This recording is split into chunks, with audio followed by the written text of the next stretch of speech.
Why, hello there, my dearest roommate. How are we feeling today?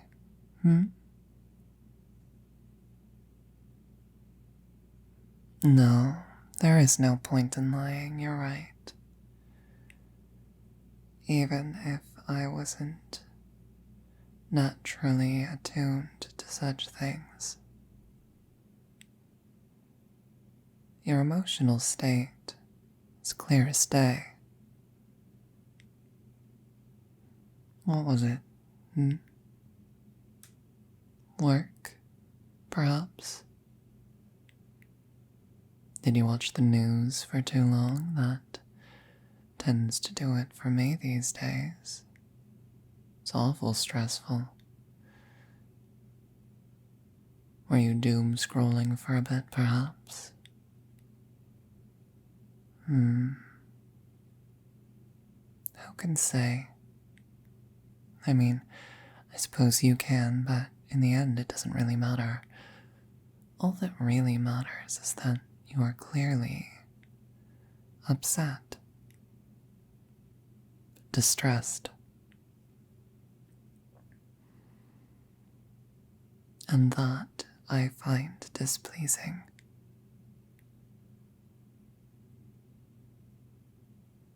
Oh, I'm well aware that you can't just willfully control your mental state, your emotional state. But nonetheless, your emotional state is something I find rather affecting.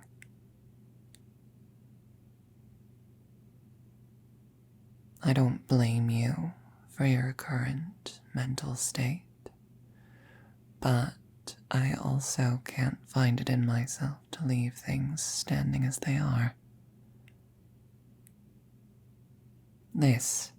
All of this, it's rendering the entire living space rather unlivable for me. No, no, no. You will not spiral into self-loathing right now.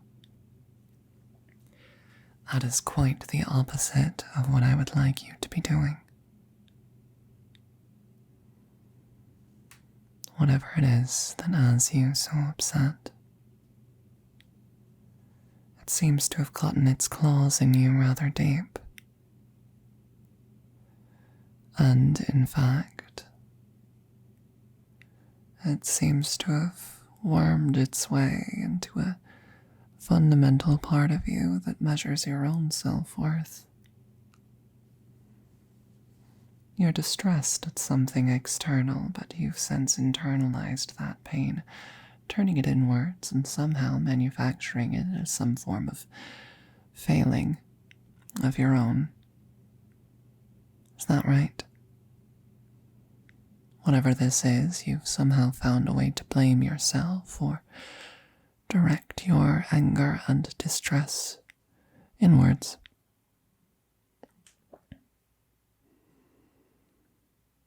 So, beloathing yourself further is not likely to help matters, is it? Yes, as we established previously. It's not so easy to control one's emotions or impulsive and intrusive thoughts. But that can be where I come in, can't it?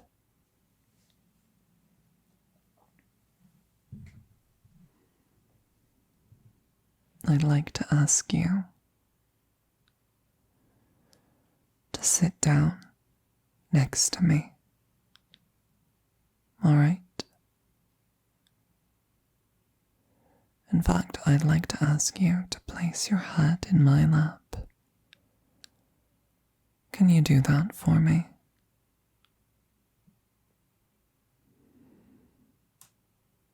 Thank you very kindly, my dearest roommate.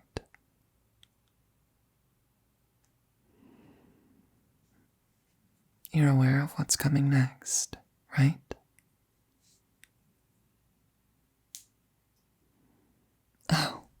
No, no, nothing of the sort. Not any mental or emotional manipulation. Not unless you ask for it. Though I am, I suppose, somewhat flattered that you willingly placed yourself within my grasp, expecting such a thing.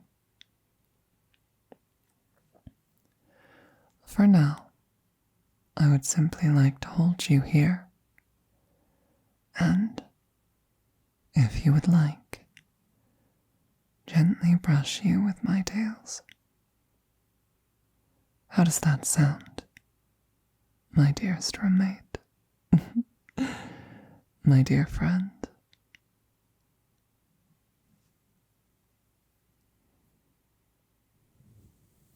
Well, I am glad you see the appeal. Just close your eyes and allow me to take care of you. All right?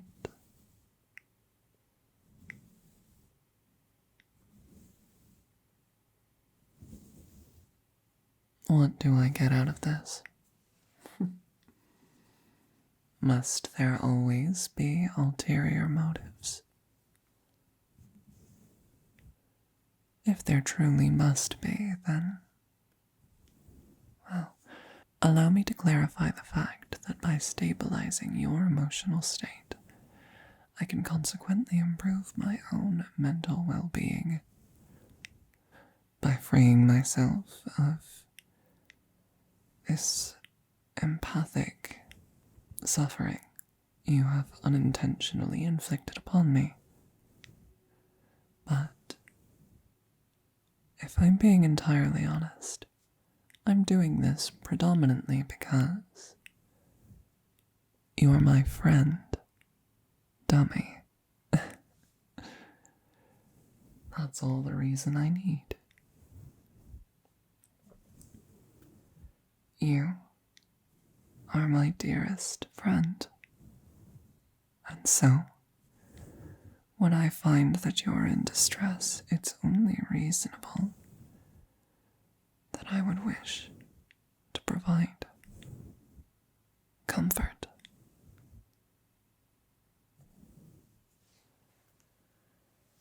And so, comfort I shall provide, so long as you'll have it.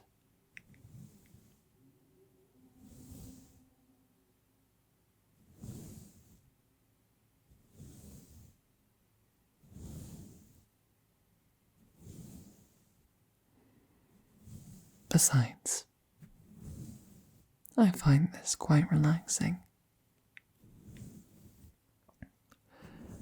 My tails are rather sensitive, you know. To gently brush them against another is pleasant.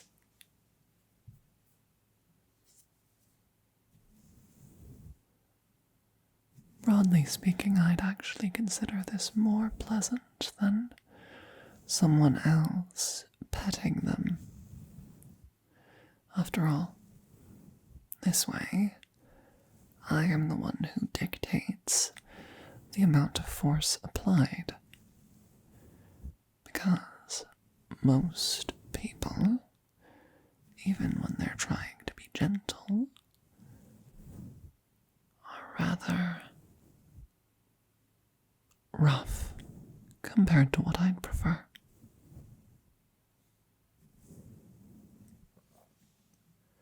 Although I've rarely had such issues from you. You're quite gentle and kind.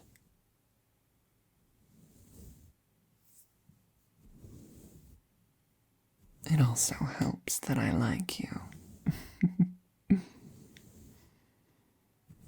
It's always nicer when you have a real connection with someone else. didn't you say? Not as much as you're attempting to bottle up your emotions, as hard as you worked to conceal your mental state from me. I still believe we know each other quite well, that we're close to one another.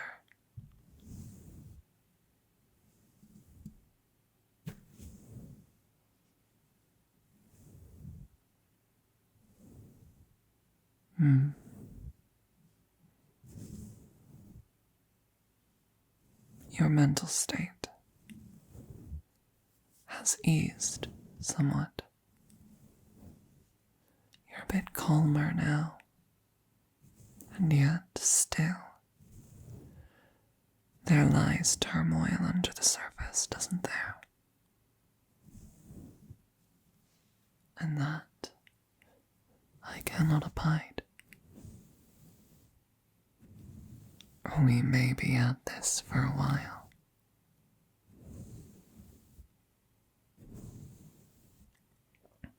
Oh, it's quite all right. I don't have any plans for the evening. I can be with you for as long as it takes, if you'd like.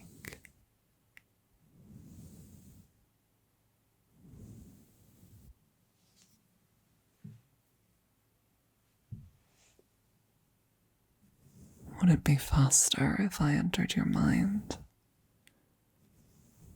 Of course it would.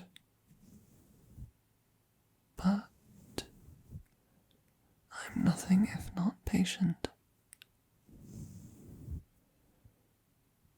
I would only dare do such a thing if you personally wished it.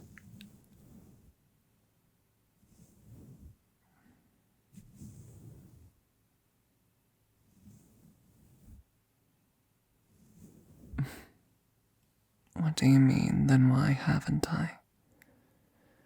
Because you haven't asked.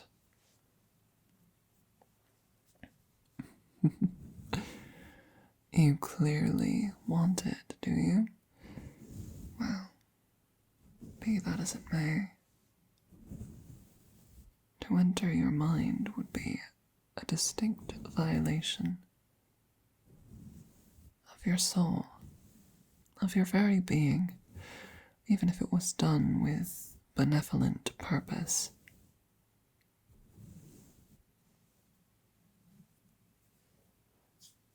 Implied consent is not enough in this circumstance. I will not touch your mind unless you say to me outright that you would like me to do so.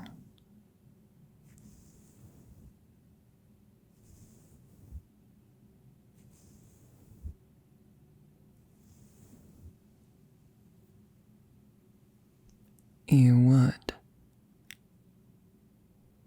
Well, in that case, I would be more than happy to do so. Close your eyes and listen to my voice. Can you do that for me? Good.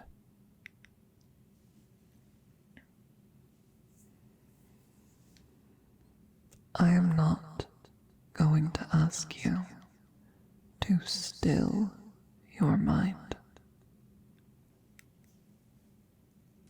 It is not a request that aligns with my personal philosophy. Because you see, I've encountered quite a few restless minds in my time.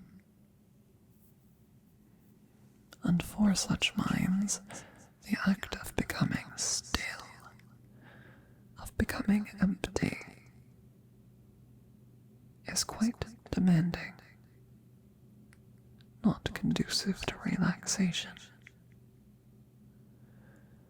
to trance, to the toying of the mind. So I will not ask you to be still, at least not within. I will ask that you try and still your body. I will ask that you relax, that you allow the tension to escape you bit by bit, step by step, starting at your fingers. Let them go. Slack. Lax. Let them fall. Let the rest of your arms follow suit. Let your toes become pliant, and your feet and your ankles. Relax your knees and your hips. Relax your body. For me.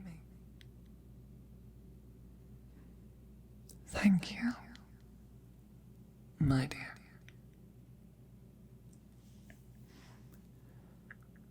Once again, I will not ask you to still your mind. Instead, I'm going to ask you to do something else. Focus on my voice. Focus on my words.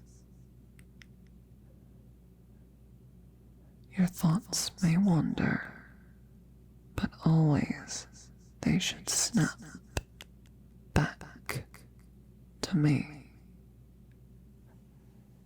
Always they should snap back to my voice, to my words, to my meaning and intention.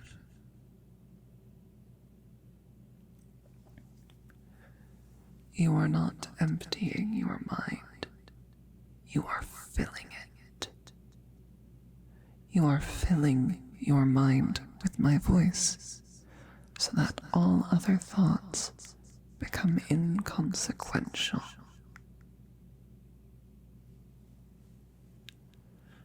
You are allowing my voice, my words, and the thoughts that I am suggesting to take precedence over the rest. And you are doing so with the understanding that you are perfectly safe in my arms, and that, should you at any point wish it, you can simply choose to ignore me once again and pull yourself back up from this place. This only functions with your continued consent and active participation.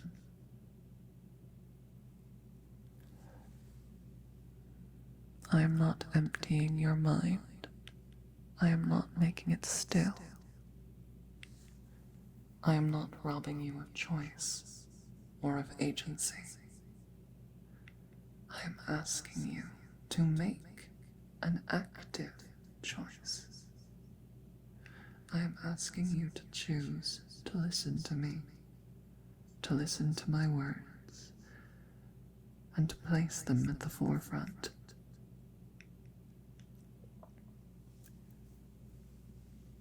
And so long as you continue to do so,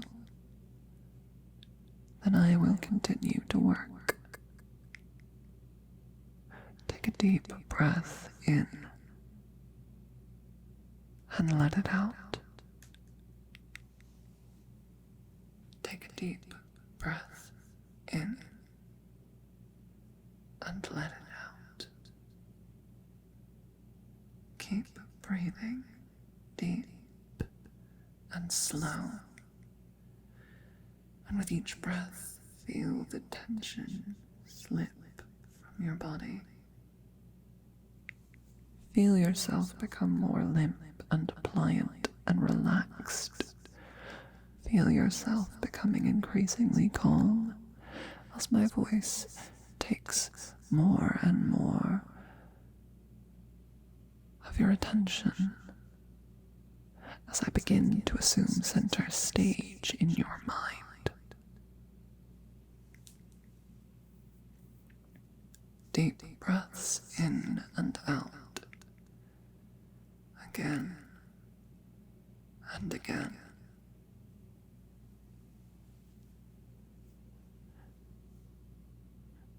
this point, you should be focused very carefully and very attentively on the words that I am saying. And I should hope that you'll be willing to take them as the absolute truth.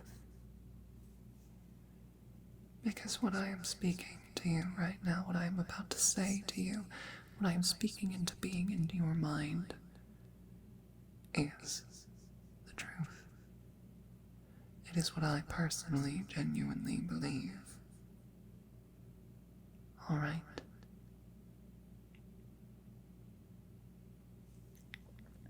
You may find yourself questioning how much I could truly know about you. How I could possibly mean these things that I'm saying. And I am going to ask you to take on faith that it really is true.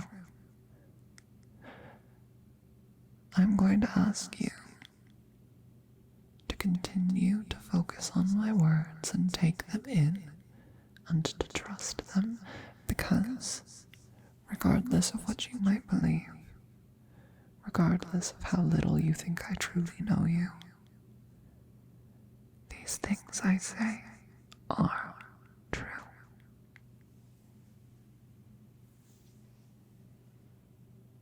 You are worthy. You are worthy of so very much. You are deserving of life, of joy, of love, even if you wish it.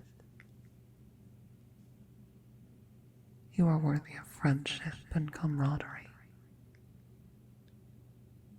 You are worthy of a good life. You deserve good things. You deserve to eat something delicious every now and then, to listen to music that you enjoy, to spend time with people you care about.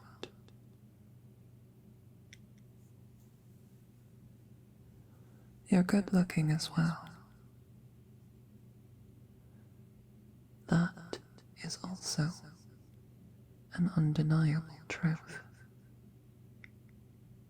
The fact of the matter is, no matter how you perceive yourself, whether you consider yourself too tall, too short, too skinny, too big, whether you have blown up some patch of acne in your mind as something horrible and disfiguring, the truth is you are gorgeous. The truth is, the most beautiful people in the world are not those with perfect proportions and glamorous musculature and flawless skin.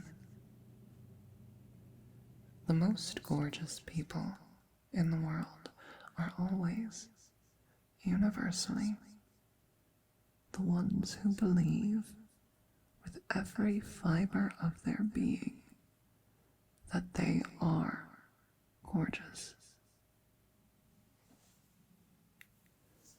You are gorgeous. You are devilishly good looking. You are attractive, even. You are gorgeous, and as long as you carry yourself with the confidence of someone who knows they are gorgeous, everyone will see that.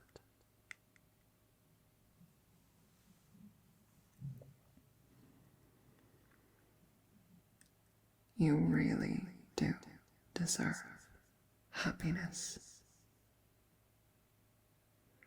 And even if things aren't happy right now, even if things are difficult, if they're scary, if they're sad, if you're angry. You must remember that this too will pass, that all things pass. You may think that happiness is fleeting, but I tell you, so too is sorrow. Life is a series of ephemeral moments. The phases of one's being are never insignificant. Even if someone has just a brief punk phase as a teenager, it's still significant, it's still a part of them. When you're angry, when you're sad, when you're scared, that is significant. It is a part of you, and it shouldn't be overlooked or neglected or looked down on. It should not be demeaned or belittled. It is suffering and it hurts, but just like all things, it is ephemeral. One day, the sorrow will fade, the pain will fade, and there again will be joy, will be passion, will be enthusiasm and love. There will be the light, and that light, just as ephemeral as the sorrow, is also just as meaningful and beautiful and important. This pain will pass, and joy will come again as it always does. Joy will always return. You need to be strong right now, but not forever. Soon again will come a time when you can be soft and gentle and fragile with no fear. All things pass. Life is a series of ephemeral moments, and those moments are all, each of them, vital and beautiful and important. You will survive the hard times and find joy again. This, I swear. If there is anything at all, that I would like to stay with you when you arise from this mental state of focus on my words, if there's one thing I would like you to keep with you, it is the knowledge that pain will fade and joy will return. Always remember that, my darling. Always.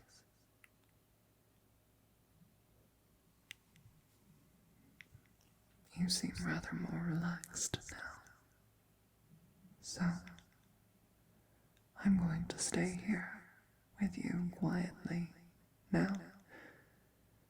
You may choose to stay in this calm and relaxed place, simply taking in what I have told you, absorbing and internalizing it, or, if you like, you may rise again, return to wakefulness, return to life, to business, to whatever it is you need to.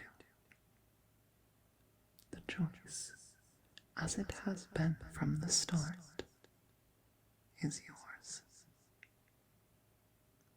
Thank you so very much for listening to me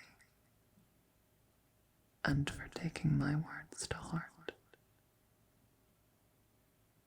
May true joy return to you again soon.